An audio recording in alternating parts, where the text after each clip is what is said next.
Welcome back to our loving and loyal audience. I'm Lara Johnson-Wheeler and I am reporting live from New York for Show Studio. It's autumn winter 19 and I've just come out of the Proenza Schouler show. Proenza Schouler are pretty much a New York institution as a brand. They're very much beloved in this city. And in 2017, they announced that they wanted to move off the New York schedule to show during the Paris Haute Couture schedule. A move that was kind of a business savvy thing to do, but wasn't necessarily the right thing for the brand. They wanted to ensure that their clothes could land in stores before their competitors, and so that was kind of the reason to do that. But they've been back for a few seasons. I think this is the second season that they're back in New York showing on the schedule. And fundamentally what we saw merely a few minutes ago felt like really a kind of typically New York show. It felt very New York establishment, compared to, for example, shows like Telfar and Eckhaus Later, which kind of move away from that. What we saw today felt, I keep saying it, New York. As I sat down, Harry Neff and Derek Blasberg were kissing each other on the cheeks. There were, editors and critics and influencers seamlessly moving to each other. We were seated in rows in this kind of very vertiginous West Side building. Literally, I felt a little bit nauseous looking out. There were big, wide open windows, and you could look down and see the foundations of New York being built around you. All of this sort of laid the scene for the collection. Michel Gobert did the music, and it was a mixture between quite heavy bass and quite light harp symphonies. The collection itself, when it first came out, was relatively monochrome, but moved into a palette that, like a lot of what Proenza Schouler does, was very mature. There was very little print or pattern. It's very much about block colours and the way that these block colours are presented together. The thing about the clothes that we saw today was that they were absolutely in no way fussy, but they were very much about detail. We saw cutouts across the shoulder, under armpit, cutouts at the back, on the neckline, and in various places. Thick shearling fabrics. Obviously, it's autumn winter. These were used quite a lot, and everything that was put together in layers. We saw harnesses with belts and buckles on the back, a cape-like top with gold buckles on the shoulders.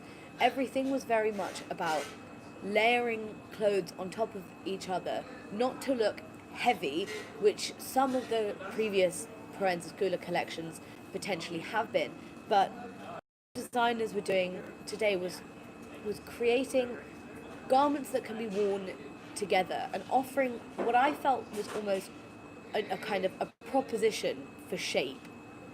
I want to explain this properly and not mince my words when trying to describe this, and it's quite a difficult thing to do vocally, so bear with me, my YouTube audience. What we saw was very structured tailoring, but the flared shape that came in towards the waist and out at roughly above or below the knee, around that area. This was the shape that Proenza Schouler were offering. Very sort of tight trousers, either in like a thick, perhaps like an elasticy neoprene fabric, I couldn't see properly, or a leather. Trousers were often layered underneath longer sort of coats or dresses. So we had a flared shape that went to about the knee, and then a slightly boot cut shape at the trouser. And the boot cut was created by a zipper that came up from the hem of the trouser. This was repeated, and it was kind of the repetition of these shapes that gave what I felt was the strength behind the collection. We also saw a lot of square-toed boots. Western style is kind of very, very in right now, alongside prairie dresses, which we didn't see any of on this catwalk. But the Western boot, something kind of pushed by Raf during his tenure at Calvin Klein, they are all over New York. cowboy boots, whether they're vintage styles that people are picking up in thrift shops, or the real deal Calvins with the steel toes. People are wearing these Western style boots. Proenza Schouler created a version of sorts of these, and paired with those trousers that I mentioned earlier, there was this quite kind of powerful hoof-like shape on the foot, really lengthening the leg, and it felt very sturdy.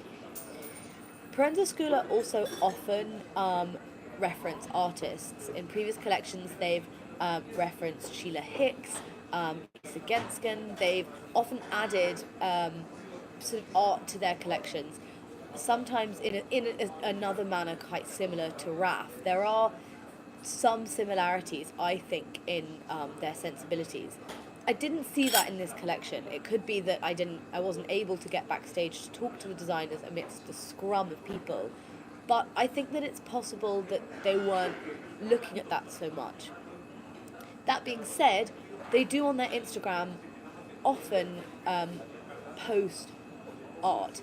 They've been posting particularly New York art and institutions that are showing art that they think is beautiful.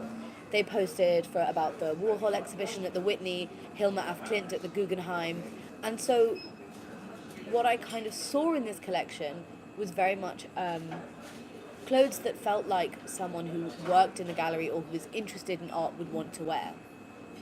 The clothes were very poised and precise, and you can imagine a woman wanting to wear those, wanting her work to be taken as poised and precise too.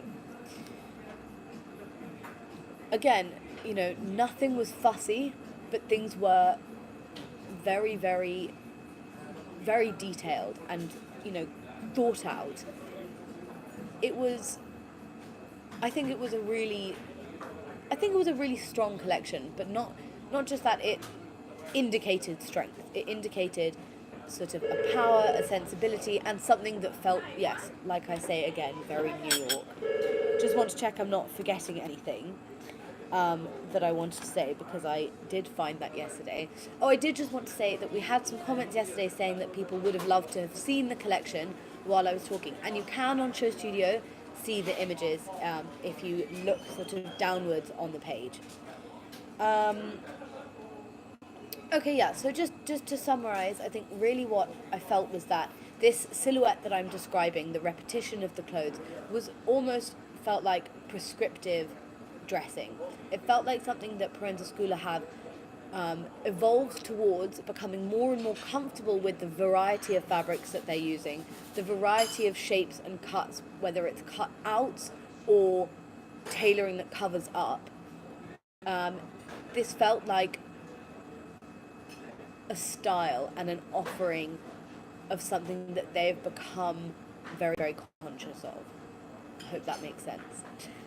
Thank you very much for watching. I'm sitting in a lovely New York diner, having a quick pit stop, but we'll continue to cover the shows over the next week, so do continue to watch on the YouTube and on Show Studio. Thank you very much, and see you next time.